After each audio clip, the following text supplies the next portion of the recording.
Welcome to Reckless Paradise, everyone. I am your host, Marissa, and I'm here with my co-host, Dystro. Say hi. Hello, everyone.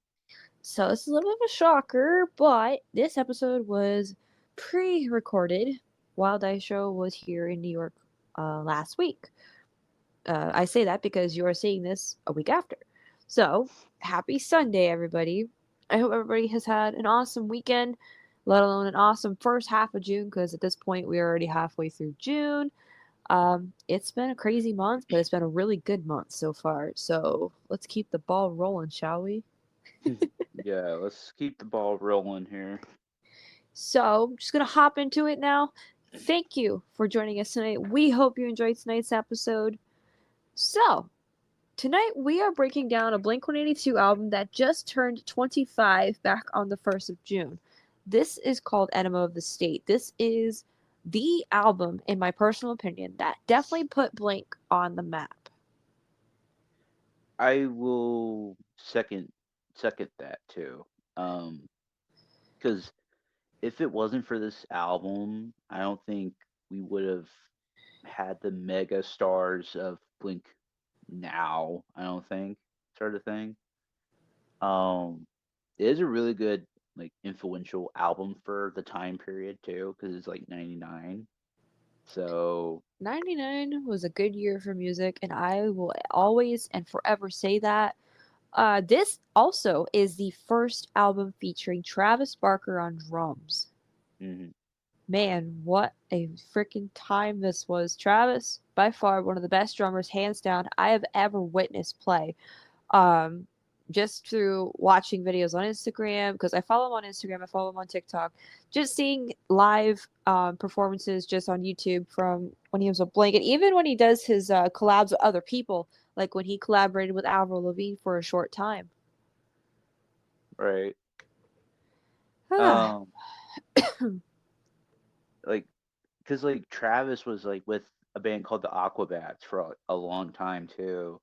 Um, and so then I think after that was done, like he left the group, and then he was like he needed some place to go, and then I think it was either Mark or Tom had probably called him up, was like, hey, like, he's seen you play, so it's like, would you like want to come play for us? So it's always good to have that little foot in the door sort of thing. Um, but yeah, this is gonna be a very good episode. I guarantee it. so we have a total of 12 tracks to break down. We actually just recently went back and listened to this album back on the 8th. Mhm. So this is going to be very, very interesting. I did notes for tracks 1 through 7, and Daisho did notes for the rest, which is 8 through 12. So we've got a lot to talk about, so let's jump right into it with track number 1, titled Dump Weed. Now, first time around, I honestly did not remember this track, like, at all. But second time around, I really, really enjoyed it. It's a good opener. Yeah, it sets the tone for the whole rest of the album if you think about it. Pretty much. Straight up in your face pop punk music for the late 90s. So with Dumpweed, I put that it's based around an up and down relationship. One moment she's cool, next moment she's just an absolute freaking nightmare. So Hmm. hot and cold, night and day kind of situation. That's what I got from Dumpweed when I did my research earlier on. Overall, strong freaking opener. And I'm kind of mad that I didn't put this in my playlist the first time we did this album together back in 2023. I'm very mad at myself for that, kicking myself in the ass. What did you think? I mean, like I had said, like it's very I wouldn't say typical Blink song because it's not every typical Blink song. Right. Um, it sets the tone for the whole rest of the album, like I said. But if you think about it, like most of the songs are have to do with like relationships and like aliens and all that shit, And dick jokes. and yeah, and dick jokes and all that stuff. Whereas like like in the later albums, it's like deal with more serious stuff. If you think about it, like because they've felt like they've matured and all that stuff. If you think about Yeah. it, 'cause like with um with one of the songs we'll get into later, like Adam's song and all the small things and all that stuff, and it's like you feel like you can sense that what they're going through is because like it's growing pains, because it's like it's Travis is like the newer person to the group, and it's like he's got to like try to like find his own like place in the group, and plus like he's had like a good solid like run with Blink right now, because he's been from Enema to the latest album, so it's like that's a long time, if you think about it. But yeah, it's a very good solid opener too, if I might say. I'm being fair with this. I'm going to give it a 9 just for right now because this is only my second time hearing it. And right off the bat, it's better than the first time. So I see this having potential to be a 10 out of 10 if I listen to it more. But at this point in time, I am giving it a solid 9. That is a really good opener. Yeah. uh Wanted me to rank this as well, Uh huh. huh? Oh. um I gave it a 8.5, but that's because I don't hear it a little bit, but I'm just gonna base this off the ranking that we did last time. Okay.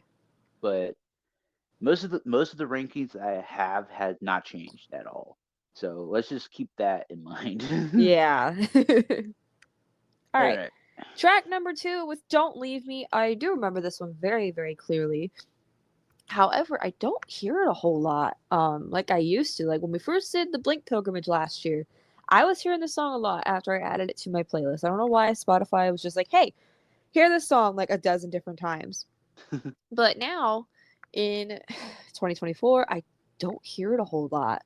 But I do know it was really good from when we did listen to it again.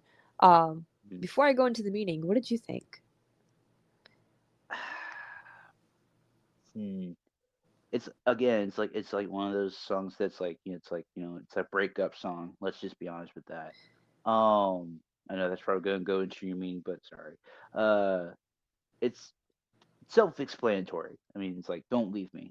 It's about breaking up. Don't leave me Yeah. all alone. Just drop me off at home and I'll be fine. So you kind of nailed it on the head there a little bit. I put it's about the breaking up game where one partner is threatening the other just to get affirmation or the apology out of him or her. That's what I found when I was looking through the meanings and stuff, And which that's actually pretty spot on. and plus, this was Mark singing this too. I think. I could be wrong. I don't know. Because it sounds like more Trying to Mark. think. Yeah, I had to think for a minute because I get this one mixed up with another one on this album. Yeah, "Don't Leave Me" is with Mark on Yeah. vocals. I had to think for a minute. It's been a little bit. It's been a little bit. But overall, I it's very catchy. I do remember that the song is very catchy. I just don't hear it a whole lot anymore. Mhm. Um, I gave it an 8.5. Yeah, I gave it 8.5 as well. All right. Moving on to track number 3 with "Aliens Exist." I mean, who the fuck wrote this? It's gotta be Tom. It's gotta be Tom. This was actually a song I didn't remember either first time around. When we went back and listened to it the second time, it was kind of new to me. I don't know why I didn't remember it very well. It's not bad. It's actually a pretty decent song. Again, kind of sounds like a stereotypical Blink song. Like we're 3 tracks in now, and you can definitely tell this is Blink. This is definitely Blink through and through. Yeah. I mean, like, because of some of the lyrics and all that stuff too.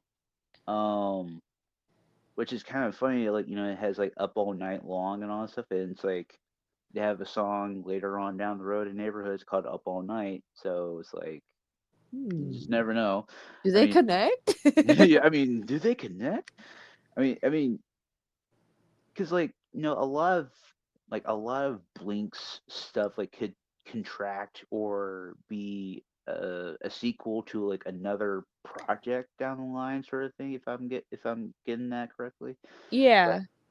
it's like it's like Tom wrote this because it's like it's his one of his favorite hobbies. I mean, come on. Like the It guy, like literally he will. is. I mean, he will literally sit you down and talk to you for like 2 hours straight about like how aliens exist. Pretty fucking much. And like you just said, that's literally the meaning. It's Tom's biggest hobby, researching info on aliens. That's literally what the song is all about. Yeah, so it's like, And I the rest is mean, history. because it's like it had to be one of the three. It had to be one of the three. Of fucking course. And of course it's like the third fucking track in. God damn it, Tom. I gave it an 8.5 just because I don't hear this one a lot either. Right. I gave it an 8. Okay. That's respectable, honestly.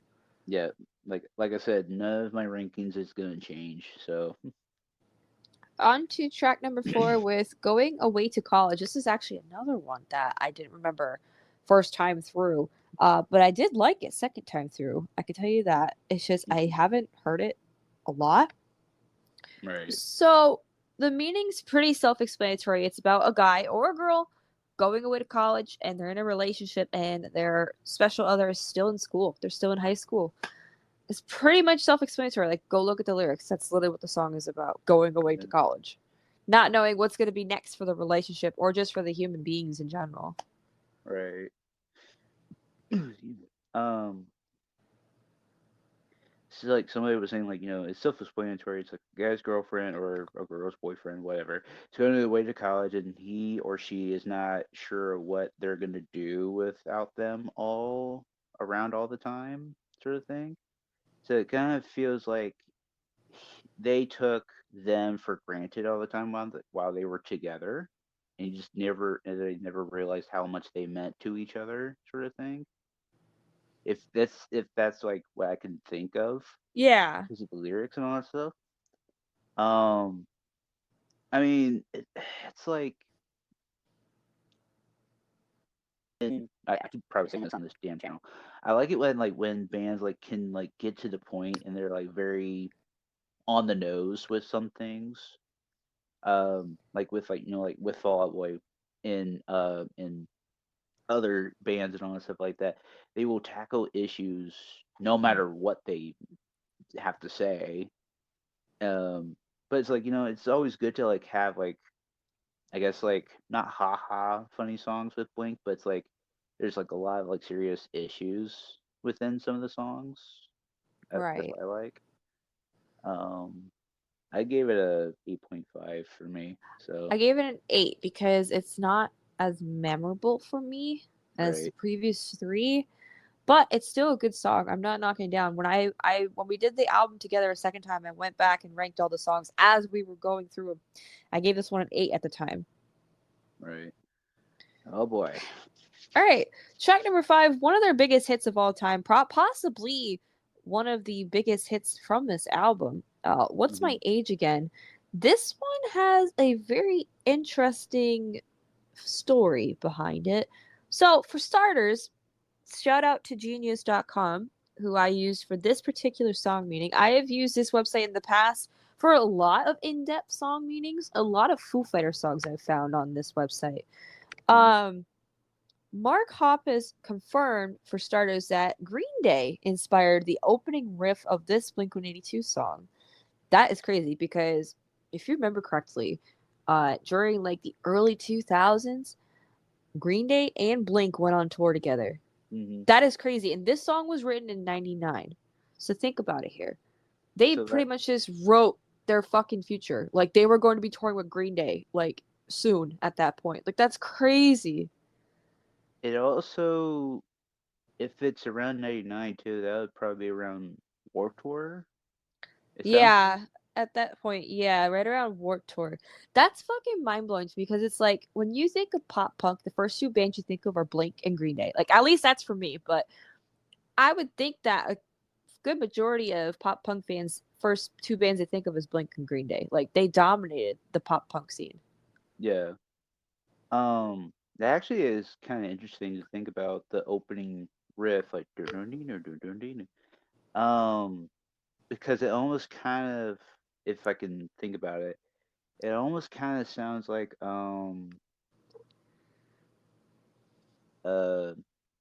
like so, the what is it? Ouch. Good Riddance. Almost sounds like the opening to Oh, that. good riddance, time of your life. Yeah, almost sounds like the opening to that a little bit, but it's not like exactly like it. I could see how it's definitely influenced by Green Day. That is actually Yeah. bananas. That's freaking amazing. Uh, so there was another thing I wanted to add to this. Okay. This is here it says like please stay Wendy because the song was originally titled Peter Pan Complex because Peter Pan never grew up and this song is about Mark not growing up. But they Literally. later changed it. They later changed it to "What's My Age Again" because they figured that a lot of people wouldn't understand it. So it's like it's self-explanatory there. Like I thought it'd be kind of funny if like if it was called Peter Pan Complex. I'd be like, what the fuck is that? Yeah, Blink fans would be a little confused, but then again, Blink, like, they've done the most strangest names for songs. Songs. Like TV, Apple Shampoo, Yeah, Wendy Clear, like, okay. yeah. Like I mean, it's Blink for you. So it's like, what can you expect at this point? It's really witty, I could tell you that. But you are right. It is about a character, most probably Mark Hoppus himself, who's 23 years old, but still acts like a child. He pulls up pranks and jokes that annoy people, and is left wondering if he's portraying his real age at this point. He finally concludes that he shouldn't care what people think of him and continues his childish ways. A fucking men. Man, Some yes. people just don't grow up, and sometimes in a good way, that's okay. But if you're doing it just to be a dick to people and actually be mean, then fuck that. But like, if you are just like still like, me and Dice are in our 20s here, and like we still have like our childish ways. Like we still have like little itty bits and pieces of our childhoods in us. Like I still watch SpongeBob. I still like to fucking make the craziest jokes and say the stupidest things on Mhm. VC on Mhm. Discord. Mhm. Mhm. Even in real life, if you meet me, it's like I'm very outgoing, very outspoken, very spontaneous. I say the randomest freaking shit. Whatever comes out of my mouth comes out of my mouth, and I've done that on the show, even though I try not to. So that's pretty much what we're gonna do for what's my age again here. So obviously, this is a fucking 10 out of 10. 10 out of 10. Yeah, obviously. All right, going into track number 6, halfway point for this album with Dysentery Gary. This is probably one of my favorite Blink songs of all time. And I recently saw this post on Instagram. I don't know if it was just like an off like Blink 182 fan page. They asked everybody who was following them, what is your favorite underrated Blink 182 song? And I saw some people put this song, and I'm very happy because nobody talks about this song, and it's a shame. This song is so freaking good. It's got Tom DeLonge written all over it, not to mention he's the lead vocals on this song. It's just so in your face, like, fuck you, fuck this, fuck the world. Like, it's just great. I mean, the first two lyrics is "Go a heartache, he's a He's a fucking fucking weasel." weasel. It's like That's it's very Tom DeLonge esque. You can't get any better than that. And honestly, that's kind of what drew me in. I love the goofy side of Blink 182. And this is definitely one of those prime examples with the lyrics here. Uh it's pretty self-explanatory. A guy chooses a huge douchebag over the protagonist, and the protagonist is all butthurt about it. He's a player, diarrhea giver. Yeah, yeah, is that Fuck this place. Where's my dog? Because girls are such a drag. hate you Uh, all. Your mom's a whore. It's I like, honestly, bro. that song is so fucking fun to sing or yell, like when you're just fucking pissed off. Like it's just great. I love it. It's like that song, and then what is it? That one song from Boxcar Racer that we listened to. Oh, my first Yeah, punk song. yeah, Yeah, that one. It's like between those two, it's like it's very Tom DeLonge esque. I fucking love it. I'm giving this a 10 out of 10. Yeah, I gave it a 10 out of 10 too. Isn't it kind of funny that the first four we didn't really enjoy, but like from five to the Well, end, the first one I enjoyed. I mean, except for me a little bit, but I liked the first one too. But it's like there was when we did our rankings last time, I think it was like the first four, except for the first one. But I guess let's say from 2 to 4, it was like we didn't really care for her. But Right. then from 5 to the end, it's like we really, really liked them. It was actually kind of funny. All right. Speaking of another track we really liked, track number 7, yeah, another one of Blink's big songs, Adam's song.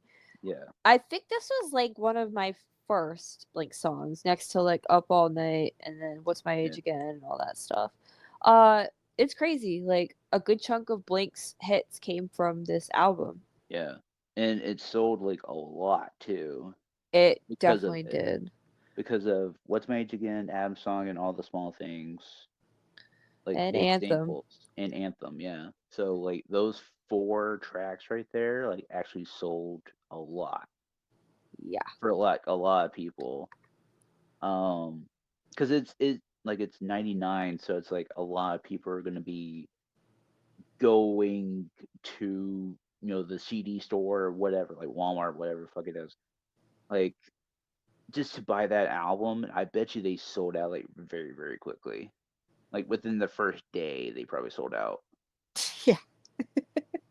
Um, it's it's basically and Mark is on this song too. It's like he's the lead vocalist for this song, which is very very fitting because it's like it's about Mark not having a loved one at home to like go see and all that stuff because he's all alone.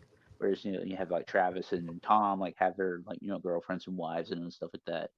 But it's like it has like a lot more meaning behind it too, which I kind of thought it was kind of cool. Um, it was like sort of like mixed confusion things, but it's like it's about like teenagers going through like depression and all that stuff. It's not about suicide or anything. Let's just talk about that here. It's not about that at all. Um, I But actually found a different meaning. I'm going through song meanings. This is why though. Yeah, I did too. I went through Song Me's and I went through Genius. It actually does deal with the Oh battle yeah, of that's true. depression. It does deal with ending it all, so to speak. Yeah. I did put that, and actually, someone literally broke it down verse by verse. I'm not gonna get into that, but they actually said that the lyrics, if you really look deep into them, they actually go into the thoughts that someone would have in their mind before they end it Contemplating all. suicide. Yeah. Like how, when, where, why, hmm like that kind of hmm thing. That's what Like I found. Like someone yeah, actually did a really good in-depth breakdown of it. I thought that was pretty cool. yeah. Like how you gonna do it? Feeling the pain, feeling like there's nobody there, remembering all the good times and all that stuff. And it's like, and then the end all like little tight little bow is like, of course, my first personal favorite, overcoming the moment and thinking tomorrow will hold such better days. Like it's one of those songs is like, I wish they would like have it as like a song that like if like you're going through this, like listen to this song sort of thing. I wish they would do that sort of thing. Um, it is a very powerful message too. Because like you're not alone in anything. You're not alone in in this. Because we always need good vibes around here, you know. And there are resources, like if you are Yes, struggling, there are yes. resources that you can reach out to. Um, and plus there is people who love you. Yes. Nobody's gonna, like if you say, "Oh, well, I'm doing do this," and it's like, no, it's like don't do it, like because there's always somebody that is gonna be missing you. Yeah, someone will be hurt out of it at the end of the Yeah. day. I mean, with that, being said and all that stuff, I gave it a 10 out of 10. I mean, Yeah, it's like one of those songs like it kind of hits home to like a lot of people. a big population of people. Yeah, Yeah. it's definitely a 10. Like if you rank it less than a 10, yikes. It's like that and Stay Together for the Kids Oh from Take Off man, Your Pants and Jacket. It's I like absolutely love that. those two songs, like they hit so much for a lot of people. I freaking love that whole album. We gotta do that album sometime, but it's probably gonna uh, be solo.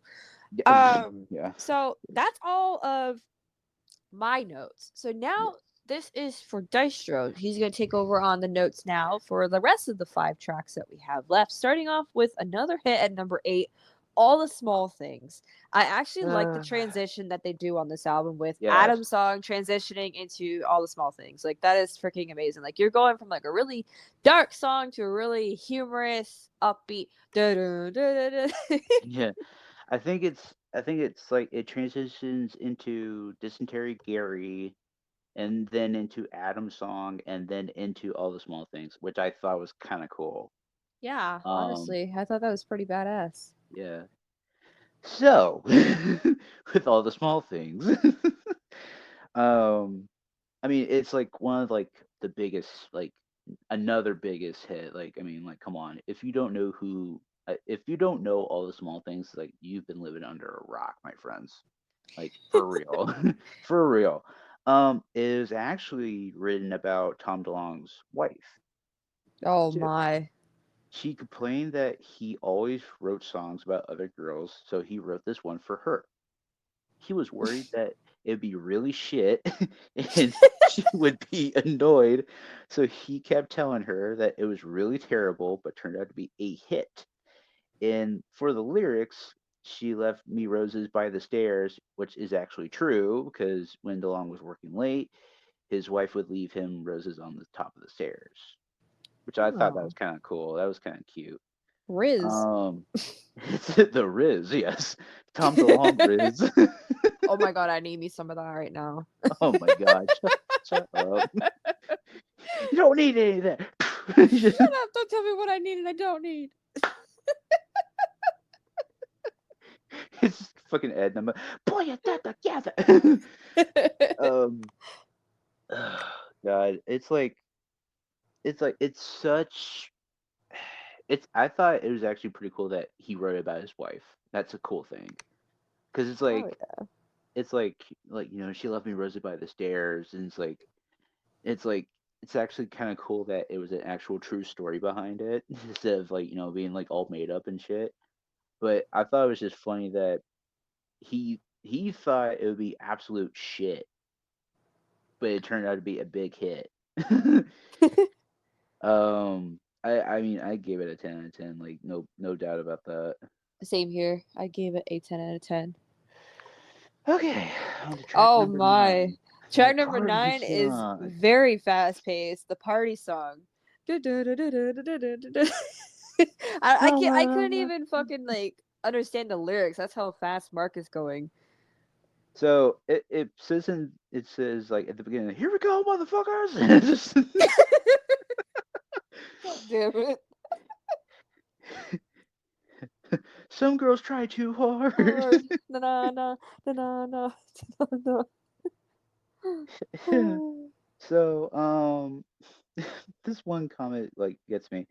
It says my boyfriend told me that this song reminded him of me, and I was like, what? And then he said that only those two lines, and I saw her standing there with green eyes and long blonde hair. LOL. And then somebody else is like, anybody else here? Like, here we go, motherfuckers! At the start.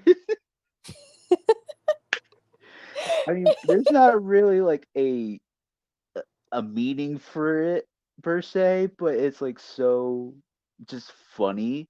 I think it's like one of those things where it's like they needed like a funny haha song like after Yeah. all the small things because it's like it's like you have Dysentery Gary and then you have Adam's song and then you have all the small things. Like it's kind of like a cool down sort of moment.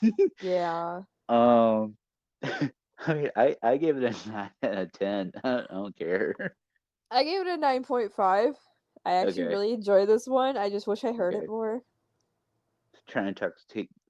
Wait, trying to intoxicate girls to give them head after the party. What the fuck? What the fuck? Oh Oh, my god, Mark. I fucking love this band. Okay, so Track number 10. Ooh, Mutt. okay, so Mutt. So this one was actually in the movie American Pie. Yes, American Pie. Yes, the very first one. Very first one. Yes. Okay, so it is very fast paced. I will give it that too. Um, so somebody they read in an interview that this song was inspired by a guy that Tom had lived with, Benjamin Weatherly. They were roommates, and now the pro surfer is known to be a total womanizer. This is probably from room, roommate Tom's point of view, as he can see the relationships Benji has with chicks. But there is something more than that sort of thing. Is like when you're stuck in a relationship with someone and all the meaning's gone out of it other than sex, but you don't want to break up because you don't know that being alone would be an improvement. It's kind of vulnerable people that get into the situation. Those who have been starved for attention because they don't value themselves enough to see a meaningful alternative as a real possibility. Okay. But then somebody puts like it's a song about swingers. Like cool. Yeah.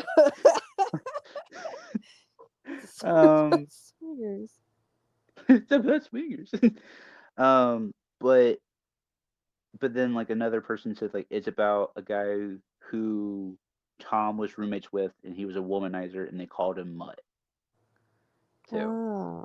I always So thought the that's song was about a dog. no. Because it's like if you think about it, it's like he pauses shaving and he tells himself that he's the He's bomb. the bum. So it's like it is about like a womanizer and all that stuff too. Yep.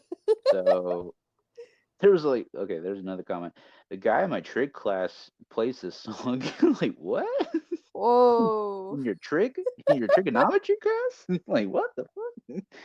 Oh Um, God. okay, so I gave it a 10 before we go any Me further. too. I gave it a 10. I've always liked that song. Even when we did it the first time around, I've always liked it. Right. Okay. Track Got two number tracks to 11. go. Yes. Track number Track 11 number with 11. Wendy Clear. Windy Clear. Now, this is another one I actually didn't remember firsthand. Right. I didn't either, but I think the second time around I kind of like gave it a chance sort of thing. Yeah. Um so the song is about how wish wait, how you wish it could work out with that guy or girl, but for some reason or another there's something in the way. After thinking about it, you don't know what to do or what is best and you wish you could just work it all out. But I don't know what you got. I didn't do notes for the second half, bud. But there's another comment too. Windy Clear was a song that Mark wrote about this girl who he had a crush on. He really liked her, but he really couldn't date her because she was a very influential person in the music industry. So then dating was a very tricky situation. I wish it didn't have to be so bad, is how the song goes. Oh, yeah. Damn. Mark, Riz, win. It's like, it's crazy that, like, I mean, there's a lot of different meanings for, like, a lot of different, from a lot of different people, too. But, like, the overlooked fact that was, like, Mark Hoppus bought a boat named Windy, too. What the And hell? then so it's like in boating terms, like when you're approaching the harbor and all that stuff, it's like you have to the harbor master has to say like windy clear and all that stuff. Oh, okay. Yeah. But then if you think about it, like the windy clear thing is about the his current wife Sky Everly and all that stuff, who is Yeah. daughter to one of the Everly brothers, by the way. Um, and it's like this is not true, as the song is was already recorded before they met too, and it was during all the through the during the all the small things shoot too. That's how they met. Wow. Because I think it was like Tom had introduced him to her in or something. I think that's what I wrote. That's why I put it too. But it was just funny. Um, I gave it a 9 out of 10. I wish I would I give gave it it an more. 8.5 because I really don't remember it very well. Fair. All right. Closing track, Anthem, Yes. Part Yes. 1. And then if we do get to take off your pants and jacket, which will be a solo thing, Anthem Part 2, I would think. Here's a little hypothetical. Which out of the three anthems did you like the most? Let's say that. Oh, can't do that. You know why? That's going to be a debate hour episode, my dude. There you go. All right. No spoilers or Anthem, anything. Part 1. Anthem Part 1. Where it all began. I freaking remember this like I was born yesterday. I time bomb. I time bomb. Oh my god. He says that 9 times. I fucking love that song. It's really catchy. It's such a good closing track to such a good album. Yeah. Um. Or no, he says that 9 times at the end. He says that 5 times like during like one of the choruses. Oh my god. So he says it overall He's 14 gonna say it times. in his sleep. I time Time bomb. bomb. I I time time bomb. bomb. I don't really have any like notes per se, but I'm trying to like find stuff that Ugh, like like I there's got not really hiccups. like a meaning for it, but I do remember like when we were talking about oh what was it? Oh, I got a reading. I got a meaning right here. Okay. So, long story short, like you said, there is three parts. Part one, the song discusses the aftermath of a massive party booked by the throwers' parents. Mhm. The railing against adults continues on Anthem Part 2, which is the opening track for Take Off Your Pants and Jacket, released in 2001. So, Mhm. like you said, it is a continuous cycle where Part 3 is about finally gaining that independence, overcoming your parents, just like saying, fuck this, I'm going to keep going, that kind of thing. Solid. Solid. I absolutely love part one though. Like you can't go wrong with the classic. I time Time bomb. bomb. Wish my friends were 21. 21. Yeah, that's what it was. Because Oh like we god. kept saying that for the longest time for you. Yeah, because I turned 21 last year. So, Yeah, and then you turned 22 this year. but next year we have the 23 joke. Nobody likes you when you're You're 23. 23. I'm giving this a 10. Yeah, I give it a 10 as well. All right. Now that we have broken down every single track on this album, it is time to overall rank this album as a whole. I already did my calculations. Have you done yours or no? Well, mine hasn't changed. So Because we never broke down this album I ever. know we did. Oh, I thought we did rankings for it, but never mind. Nope, we've never. This is our first time breaking down this album. Okay, well, never mind. But yeah, I didn't. Yeah, my ranking for it, I think didn't change. So Overall, for me, I gave this a 93.3. Overall, this album is really freaking good. It's definitely in like the top three for Blake albums of all time. Um, Overall, there really isn't many sleepers here. Like, actually, technically, there's no sleepers. There's just songs I don't remember over others because I right. play some more than others. My favorite track being Dysentery Gary on this album. Freaking just such a good album. Such a good first album for Travis. It definitely paves the way for what Travis is all about in terms of his career. Uh, Hmm. and it definitely influenced the rest of the Blink albums that were to come after this one. Yeah.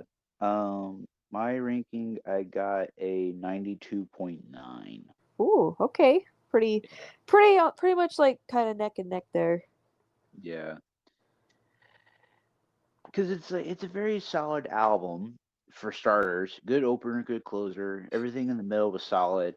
It's like there's not a bad song on this album per se. Because it's like once you get to track 5 and then all the way down, it's like it's nothing but bangers after that. For sure. For sure. So, Well, I leave my question with you guys. So, out of all 12 tracks on Enema of the State, if you've already listened to this album, what is your favorite track? Let us know down in the comments or on social media. Love to hear from you guys. That also concludes the breakdown of Enema of the State. We hope you enjoyed. So, the next episode, unfortunately, back to Solo Dolo. This yep. is just a little surprise for you guys. We hope you Yeah. enjoyed. Dystro has a solo episode coming up this Thursday. What is yours going to be about? So it is another what if episode. I know, shocking. We haven't done them in forever. Actually, has been Um, a while, yeah. yeah, because the last one we did, I think, was Def Leppard or Enema. Uh, I think I it was don't remember. It's been a little bit. Might have been yeah, Foo Fighters edition or something. yeah, I think or something like that. Anyway, we've only done three what ifs in the span of 2 years. Shocking. Um, but this one is going to be a very not a controversial one, but a one that I've been wanting to do for a while, and it has been all over the internet for a long time for this one particular wrestler. Is what if Owen Hart didn't pass away? So, what if Owen Hart edition? Yes, That's and what I'm going to call it. yeah, what if?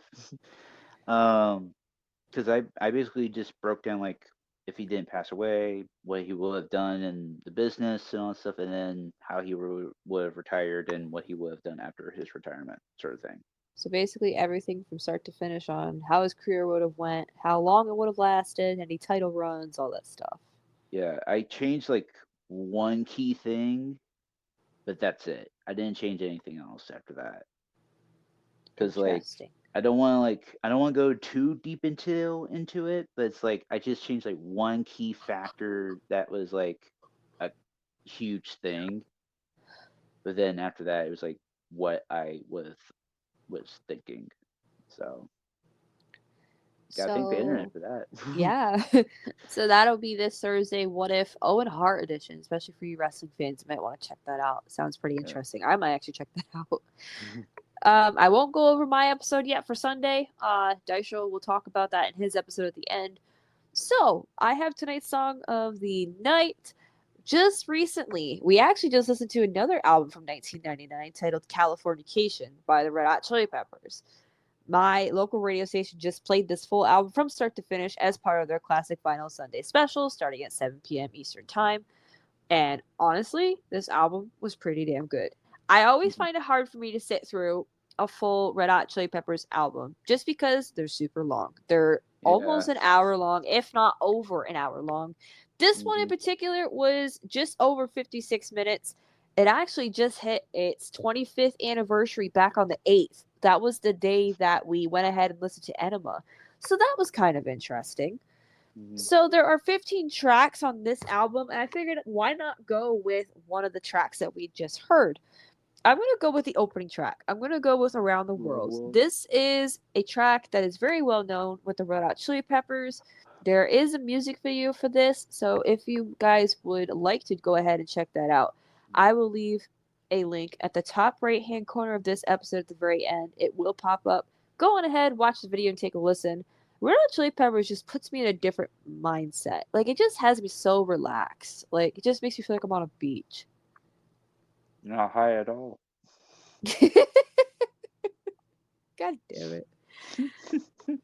So, if you stuck around to the very end, we greatly appreciate your support.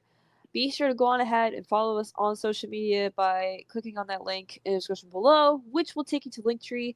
We have Instagram, TikTok, Reddit, and Twitter. Follow us there to keep up to date with the show in case something goes wrong, we can't upload, or there's a schedule change, or just anything, really. Anything could happen from now to then. So it's important to keep up to date with us.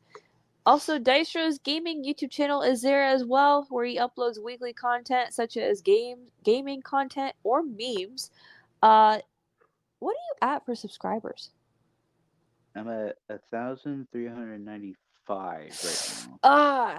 You're so close. I know. You're 5 away. That is insane. Um, if you guys have not done so already, I would appreciate if you go subscribe to his channel and go share his stuff around, watch his stuff. He's got some funny stuff on there. The original goal was supposed to be 1,400 by the beginning of the month, but looks like we're gonna shoot for the end of the month, and I think you're probably gonna make it. So let's get you some more subscribers, get you to 1,400, and I will be super happy if that happens. So go on ahead and subscribe to Dystro's channel if you haven't done so already. Again, take a listen to today's song of the night, Around the World by the Red Hot Chili Peppers, and that's it. Thank you guys for listening, and Dystro will catch you guys this Thursday. Peace. Peace.